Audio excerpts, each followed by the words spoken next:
Beirut atau Beirut memiliki sejarah panjang yang bermula pada zaman Fenisia, dan beberapa sejarawan Muslim klasik telah menyebutkan peran penting kota ini dalam peradaban kuno. Berikut adalah gambaran sejarah Beirut pada masa Fenisia menurut perspektif sejarawan Muslim. Sejarawan Muslim seperti Al-Mas'udi dan Ibn Khaldun menyebut Beirut sebagai salah satu kota penting di pesisir Levant. Meskipun mereka tidak hidup pada zaman Fenisia, mereka merujuk pada tradisi sejarah yang menyatakan bahwa Beirut adalah bagian dari peradaban Fenisia yang makmur.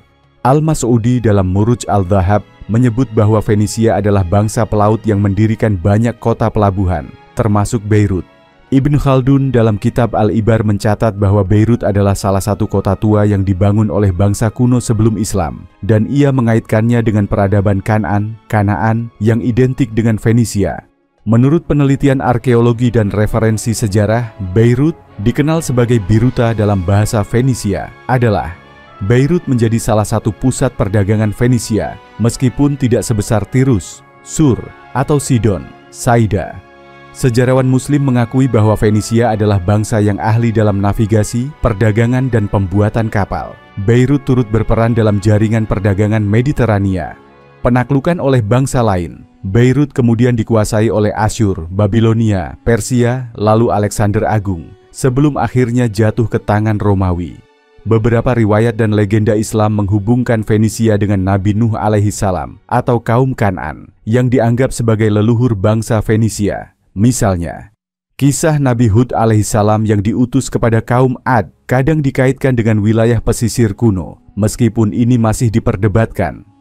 Nama Beirut sendiri mungkin berasal dari kata Fenisia Berot, artinya sumur, yang kemudian diadopsi ke dalam bahasa Arab. Pada masa Islam, Beirut tetap menjadi kota pelabuhan penting di bawah kekuasaan Bani Umayyah dan Abbasiyah. Sejarawan seperti Al-Baladuri menyebutkan bahwa Beirut direbut oleh pasukan Muslim pada masa Khalifah Umar bin Khattab, dan warisan Romawi Bizantium di kota itu masih terlihat. Meskipun sejarawan Muslim tidak memiliki catatan detail tentang Beirut di era Fenisia, mereka mengakui bahwa kota ini adalah bagian dari peradaban kuno yang maju. Beirut disebut sebagai salah satu pusat perdagangan dan budaya Fenisia sebelum akhirnya berkembang di bawah pemerintahan Islam. Beirut, Berytus dalam bahasa Yunani, pada zaman Helenistik tidak banyak dibahas secara rinci oleh sejarawan Muslim klasik, karena periode ini lebih banyak dicatat oleh sumber-sumber Yunani Romawi. Namun, beberapa sejarawan Muslim seperti Al-Mas'udi dan Ibnu Khaldun menyebutkan Beirut dalam konteks sejarah yang lebih luas, meskipun tidak secara khusus fokus pada era Helenistik. Al-Mas'udi dalam Muruj al-Dhahab, Ladang Emas, menyebut Beirut sebagai kota kuno yang pernah menjadi pusat perdagangan dan ilmu pengetahuan, tetapi ia lebih banyak membahas periode Romawi dan Bizantium. Ibn Khaldun dalam Muqaddimah menyinggung sejarah kota-kota Mediterania, termasuk Beirut, sebagai bagian dari peradaban besar yang pernah dikuasai oleh bangsa-bangsa seperti Yunani dan Romawi. Beirut, Berytus, berada di bawah kekuasaan dinasti Seleukus setelah kematian Alexander Agung. Kota ini tidak sepenting Tyre atau Sidon pada masa itu, tetapi berkembang sebagai pusat perdagangan regional. Pada 140 SM, Berytus dihancurkan oleh Diodotus Tryphon selama konflik dinasti Seleukus, tetapi dibangun kembali.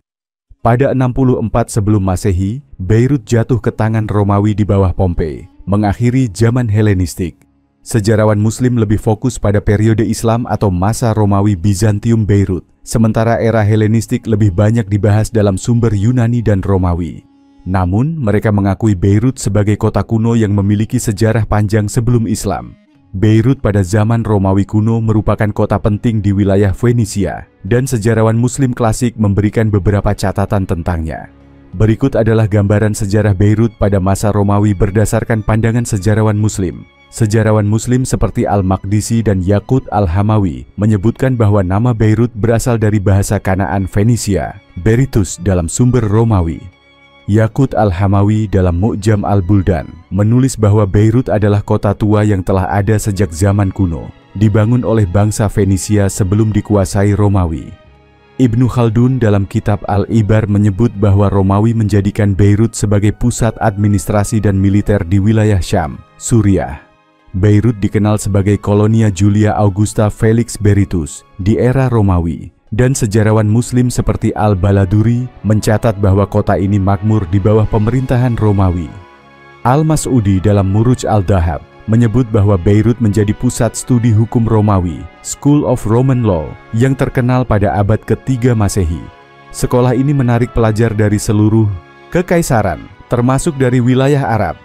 Beberapa sejarawan Muslim mencatat bahwa pengaruh hukum Romawi di Beirut masih terasa hingga masa awal Islam.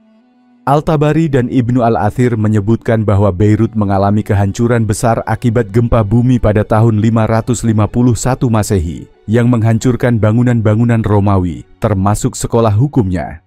Bencana ini melemahkan peran Beirut sebelum penaklukan Islam pada abad ke-7 Masehi. Al-Baladuri dalam Futuh Al-Buldan menulis bahwa Beirut ditaklukkan oleh pasukan Muslim di bawah Khalid bin Walid atau Muawiyah bin Abi Sufyan, versi berbeda dalam sumber. Setelah penaklukan, Beirut tetap menjadi pelabuhan penting, tetapi kehilangan statusnya sebagai pusat hukum Romawi.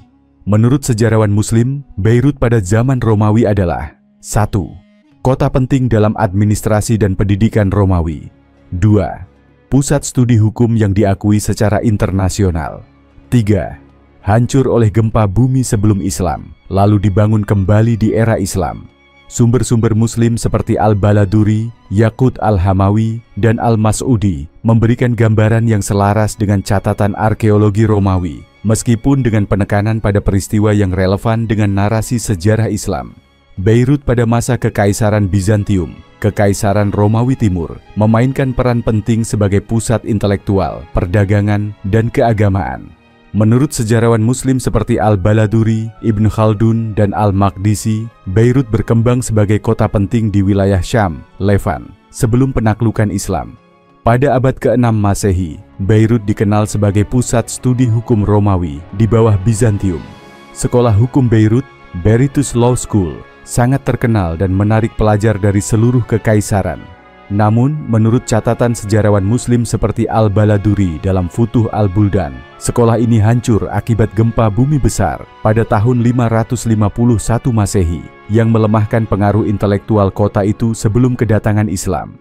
Menurut Ibnu Khaldun dalam kitab Al-Ibar, Beirut menjadi sasaran konflik antara Bizantium dan Kekaisaran Sasaniyah, Persia, pada awal abad ke-7 Masehi. Pasukan Sasaniyah sempat menduduki Beirut sekitar tahun 614 Masehi, tetapi Bizantium merebutnya kembali di bawah Kaisar Heraklius sebelum akhirnya jatuh ke tangan Muslim pada 635 Masehi. Sejarawan Muslim seperti Al-Baladuri mencatat bahwa Beirut ditaklukkan oleh pasukan Islam di bawah pimpinan Khalid bin Walid atau Amr bin Ash. Terdapat perbedaan pendapat selama ekspansi Islam ke Syam. Kota ini menyerah melalui perjanjian, sulh, yang menjamin keamanan penduduknya yang membayar jizyah. Al-Maqdisi dalam Ahsan Al-Taqasim, fi Ma'rifat Al-Aqalim, menyebutkan bahwa Beirut masih menyimpan sisa-sisa kejayaan Bizantium, seperti gereja-gereja dan bangunan publik, tetapi perlahan berubah menjadi kota Islam dengan pembangunan masjid dan pasar. Menurut sejarawan Muslim, Beirut di masa Bizantium adalah kota penting yang mengalami kemunduran akibat bencana alam dan perang sebelum penaklukan Islam. Setelah masuk ke dalam kekuasaan Islam, Beirut tetap menjadi pusat perdagangan dan budaya, melanjutkan warisan multietnisnya dari era Bizantium. Beirut, yang kini merupakan ibu kota Lebanon, memiliki sejarah panjang yang mencakup periode penaklukan Islam pada abad ke-7 Masehi. Menurut sejarawan Muslim, penaklukan Beirut oleh pasukan Islam terjadi sekitar tahun 635 Masehi pada masa Khalifah Umar bin Khattab, dipimpin oleh komandan militer Muawiyah bin Abi Sufyan dan Amr bin Ash. Setelah kemenangan Muslim dalam pertempuran Yarmuk melawan Bizantium, pasukan Islam bergerak untuk menguasai kota-kota di Syam, Suriah, Lebanon, Palestina, dan Yordania modern. Beirut, sebagai pelabuhan penting di pesisir Levant, menjadi target strategis. Muawiyah, yang kelak menjadi Khalifah Umayyah, memimpin pasukan untuk menaklukkan wilayah pesisir, termasuk Beirut. Sejarawan seperti Al-Baladuri dalam Futuh Al-Buldan menyebutkan bahwa penaklukan Beirut terjadi setelah penaklukan Damaskus dan sebelum penaklukan Tripoli. Beirut saat itu berada di bawah kekuasaan Kekaisaran Bizantium dan memiliki pertahanan yang kuat. Pasukan Muslim mengepung kota dan akhirnya berhasil merebutnya, kemungkinan melalui perjanjian damai, sulh, seperti pola penaklukan Islam lainnya di Syam. Penduduk Beirut yang mempertahankan agama mereka, Kristen, diharuskan membayar jizyah, sementara yang masuk Islam dibebaskan dari pajak. Beirut menjadi bagian dari Jun Dimask, distrik militer Damaskus, di bawah kekhalifahan Umayyah. Kota ini tetap menjadi pelabuhan penting, meskipun perannya sedikit menurun dibandingkan Tripoli dan Tyre. Pada masa dinasti Umayyah dan Abbasiyah, Beirut berkembang sebagai pusat perdagangan dan keilmuan, meskipun tidak sebesar kota-kota seperti Damaskus atau Baghdad. Catatan sejarawan Muslim menyebutkan, 1. Al-Baladuri, Futuh al-Buldan, menyebutkan bahwa Beirut ditaklukkan oleh Amr bin As atau Muawiyah dan penduduknya menerima syarat-syarat damai, seperti kota-kota lain di Syam. 2. Ibnu Katsir, Al-Bidayah wa Al-Nihayah, menegaskan bahwa penaklukan Beirut adalah bagian dari perluasan wilayah Islam di bawah Khalifah Umar bin Khattab. 3. Al-Tabari, Tarikh Al-Rusul wa Al-Muluk, menyebutkan peran pasukan Muslim dalam mengamankan wilayah pesisir Levant, termasuk Beirut. Penaklukan Beirut oleh Muslim pada 635 Masehi merupakan bagian dari ekspansi Islam awal di Syam. Kota ini kemudian berkembang di bawah pemerintahan Islam, meskipun tidak menjadi pusat politik utama. Catatan sejarawan Muslim seperti Al-Baladuri dan Ibn Katsir memberikan gambaran tentang proses penaklukan yang relatif damai dengan penduduk setempat. Beirut, yang terletak di pantai Mediterania, memainkan peran penting selama periode Fatimiyah, akhir abad ke-10 hingga abad ke-12, dan Perang Salib. Berikut adalah sejarah Beirut menurut sejarawan Muslim pada masa itu, seperti Ibn al-Qalanisi, Ibn al-Athir, dan lainnya. Beirut berada di bawah kekuasaan dinasti Fatimiyah, Syiah Ismailiyah, setelah mereka merebutnya dari kekhalifahan Abbasiyah pada akhir abad ke-10. Fatimiyah menjadikan Beirut sebagai pelabuhan penting dalam jaringan perdagangan dan militer mereka di Syam, Levant.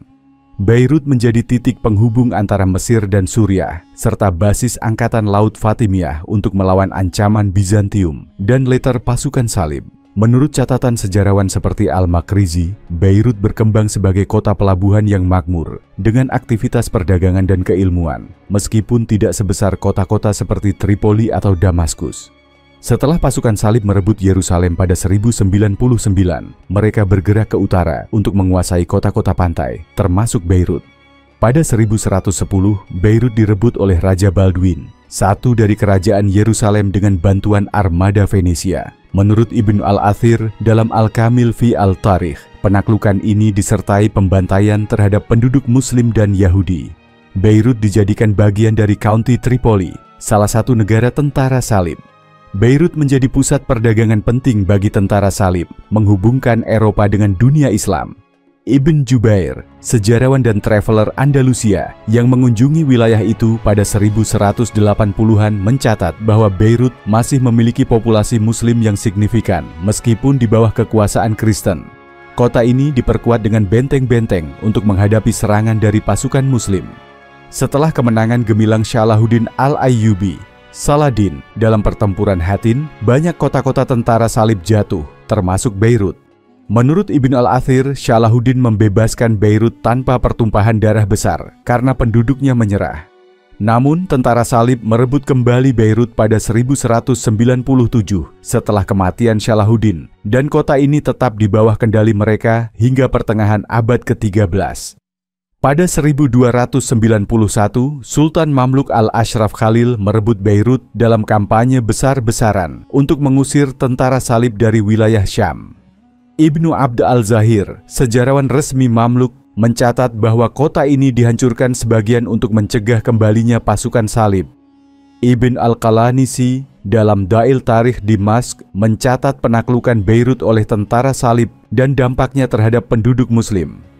Ibn al-Athir dalam Al-Kamil fi al-Tarikh memberikan deskripsi rinci tentang pembebasan Beirut oleh Salahuddin.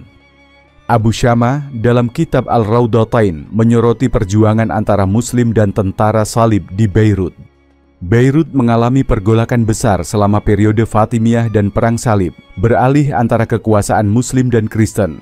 Sejarawan Muslim menggambarkannya sebagai kota strategis yang menjadi saksi pertempuran, pembebasan dan pergantian kekuasaan, sebelum akhirnya dikuasai sepenuhnya oleh Mamluk pada 1291. Beirut Beirut pada masa Kekaisaran Ottoman merupakan kota pelabuhan penting di wilayah Syam, kini Lebanon. Menurut sejarawan Muslim, periode ini mencatat transformasi Beirut dari kota kecil menjadi pusat perdagangan dan intelektual. Berikut adalah gambaran sejarah Beirut di era Ottoman berdasarkan pandangan sejarawan Muslim. Beirut direbut oleh Sultan Selim Ipare setelah kekalahan Mamluk dalam pertempuran Marj Dabik. Menurut sejarawan seperti Ibnu Tulun dan Al-Ghazi, integrasi Beirut ke dalam Ottoman membawa stabilitas awal setelah dekade ketidakstabilan di bawah Mamluk. Kota ini awalnya menjadi bagian dari Provinsi Damaskus, Syam, dan dikelola melalui sistem timar, pemberian tanah untuk tentara. Sejarawan Al-Muhibi mencatat bahwa Beirut berkembang sebagai pelabuhan sekunder setelah Sidon dan Tripoli, tetapi tetap penting untuk perdagangan lokal. Kota ini dipimpin oleh gubernur, Sanjak Bey, yang tunduk kepada wali Damaskus atau Sidon. Ulama Sunni memainkan peran kunci dalam administrasi, seperti keluarga Al-Alami dan Al-Fakhreddin, yang kemudian memberontak melawan Ottoman. Di bawah kepemimpinan Djazar Pasha, Beirut menjadi pusat perdagangan yang lebih penting, meskipun kebijakannya keras. Sejarawan Al-Nabulsi menggambarkan Beirut sebagai kota dengan masyarakat multikultural, Muslim Sunni, Kristen Maronit, dan Yahudi. Pelabuhan Beirut bersaing dengan Acre, tetapi mulai unggul setelah kemunduran Acre pasca serangan Napoleon. Pada era Tanzimat, Beirut menjadi pusat modernisasi Ottoman di Syam. Ulama seperti Syekh Abd al-Qadir al-Qabbani mendukung reformasi pendidikan, termasuk pendirian sekolah modern. Sejarawan Butrus al-Bustani, seorang Kristen yang banyak dikutip sejarawan Muslim, mencatat kebangkitan intelektual Beirut dengan munculnya percetakan dan surat kabar. Beirut menderita kelaparan selama Perang Dunia I yang dicatat oleh sejarawan Muhammad Qurt Ali dalam Khitat al-Syam.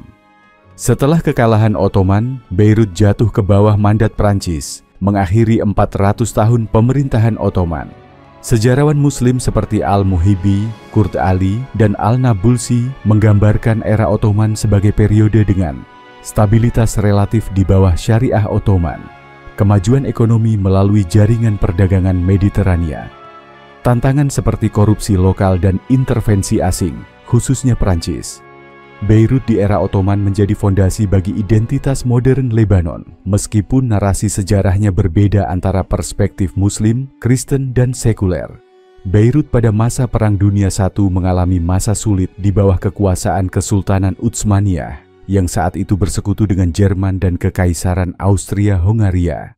Menurut sejarawan Muslim, periode ini ditandai dengan penderitaan rakyat Lebanon, termasuk warga Beirut, akibat kebijakan keras pemerintahan Utsmaniyah, kelaparan, dan represi politik.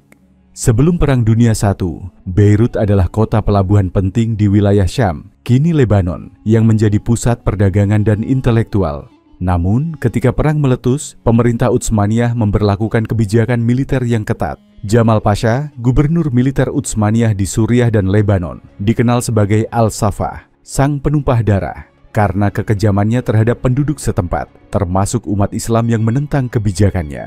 Salah satu tragedi terbesar di Beirut dan Lebanon pada masa itu adalah kelaparan besar Lebanon, The Great Famine, yang menewaskan sekitar 200.000 orang, termasuk banyak warga Beirut. Penyebabnya antara lain, Inggris dan Prancis memblokade pelabuhan Beirut, menghalangi pasokan makanan. Jamal Pasha menyita hasil panen dan ternak untuk pasukan Utsmaniyah, sementara rakyat dibiarkan kelaparan. Malnutrisi dan kurangnya obat-obatan memicu penyebaran penyakit seperti tifus dan kolera. Sejarawan Muslim seperti Dr. Ali Muhammad Shalabi dalam bukunya Tarikh al-Utsmaniyin, Sejarah Utsmaniyah, menyebutkan bahwa kebijakan Utsmaniyah saat itu lebih mengutamakan kepentingan perang daripada kesejahteraan rakyat, termasuk umat Islam di Beirut. Pemerintah Utsmaniyah mencurigai nasionalis Arab, baik Muslim maupun Kristen di Beirut dan Damaskus yang ingin merdeka. Banyak intelektual dan pemimpin Muslim seperti Syaikh Abdul Karim Al-Khalil dieksekusi pada 1915 sampai 1916 karena dituduh berkhianat. Peristiwa ini dikenal sebagai penggantungan martir 6 Mei 1916 di alun-alun Burj Beirut. Pada 1918, pasukan Inggris dan Arab dipimpin Sharif Hussein merebut Beirut dari Utsmaniyah. Setelah perang, Lebanon dan Suriah berada di bawah mandat Prancis. Sejarawan Muslim kontemporer seperti Dr. Raghib Al-Sirjani menilai bahwa meskipun Utsmaniyah adalah kekhalifahan Islam, kebijakan mereka di Beirut justru menyengsarakan rakyat. Mereka melihat bahwa nasionalisme Arab mulai bangkit di kalangan Muslim Sunni Beirut karena kecewa dengan pemerintahan Utsmaniyah. Beirut menderita kelaparan, represi, dan wabah penyakit di bawah Utsmaniyah selama PDI. Sejarawan Muslim mengkritik kebijakan Utsmaniyah yang dianggap lalai terhadap rakyat. Kekalahan Utsmaniyah membuka jalan bagi pendudukan Prancis di Lebanon. Beirut, sebagai ibu kota Lebanon, telah mengalami berbagai dinamika politik, sosial, dan keamanan yang kompleks selama krisis Lebanon modern 2005 sampai sekarang. Menurut perspektif sejarawan Muslim, perkembangan Beirut dalam periode ini tidak dapat dipisahkan dari konflik sektarian, intervensi asing, dan peran kelompok Islam dalam politik Lebanon. Pembunuhan Perdana Menteri Sunni Lebanon, Rafiq Hariri, memicu protes besar-besaran, revolusi Cedar, yang didukung oleh komunitas Sunni dan kelompok pro-Barat, menuntut penarikan pasukan Suriah dari Lebanon. Sejarawan Muslim mencatat bahwa Hizbullah, kelompok Syiah yang didukung Iran, memainkan peran penting dalam politik Beirut. Mereka menentang narasi pro-Barat dan mendukung keberlanjutan pengaruh Suriah dan Iran. Ketegangan antara Aliansi 14 Maret, didukung Sunni dan Kristen pro-Barat, dan Aliansi 8 Maret, didukung Syiah dan sekutunya, memuncak. Pada Mei 2008, Hizbullah melakukan pengambil-alihan militer di Beirut Barat setelah pemerintah mencoba membatasi jaringan komunikasi mereka. Mediasi Qatar berhasil meredakan ketegangan dengan memberikan hak veto kepada oposisi, didominasi Hizbullah. Ini mengukuhkan pengaruh kelompok Syiah di Beirut. Beirut menjadi medan proxy war antara Sunni, didukung Arab Saudi and Turki, versus Syiah, didukung Iran and Hizbullah. Ledakan kekerasan seperti pengeboman di distrik Dahia, kubu Hizbullah, dan serangan terhadap masjid Sunni menunjukkan polarisasi sektarian. Dengan keterlibatan di Suriah mendukung rezim Assad, Hizbullah semakin mendominasi keamanan Beirut, terutama setelah krisis pengungsian Suriah yang mengubah demografi kota. Warga Beirut, termasuk Muslim Sunni dan Syiah, melakukan protes terhadap elit politik yang korup, termasuk Hizbullah. Namun, sejarawan Muslim mencatat bahwa Hizbullah dan Amal, partai Syiah, berhasil mempertahankan pengaruh melalui sistem sektarian. Ledakan pelabuhan Beirut 2020. Tragedi ini memperburuk krisis dan memicu kemarahan terhadap pemerintah yang didominasi Hizbullah dan sekutunya. Banyak Muslim Sunni melihat ini sebagai bukti kegagalan pemerintahan yang didukung Iran. Krisis mata uang dan kemiskinan. Beirut menjadi simbol kehancuran ekonomi, dengan komunitas Muslim, Sunni, dan Syiah terpecah antara dukungan kepada Hizbullah versus tuntutan reformasi. Sebagian sejarawan Muslim, seperti Dr. Ahmad Mousali, melihat Beirut sebagai medan perang proksi antara Iran, Syiah, dan blok Sunni, Arab Saudi, dan Turki. Kelompok seperti Hizbullah dianggap sebagai penjaga resistensi oleh pendukungnya, tetapi dikritik sebagai penyebab instabilitas oleh oposisi Sunni. Krisis Lebanon modern mencerminkan kegagalan sistem konvensional, pembagian kekuasaan berdasarkan agama, yang justru memperdalam perpecahan. Beirut, dalam narasi sejarawan Muslim, adalah kota yang terjebak dalam konflik identitas, ekonomi, dan geopolitik. Dominasi Hizbullah pasca 2005 mengubah lanskap politiknya, sementara ketidakpuasan Sunni dan krisis ekonomi terus menggerogoti stabilitas. Masa depan Beirut tergantung pada rekonsiliasi sektarian dan solusi atas intervensi asing.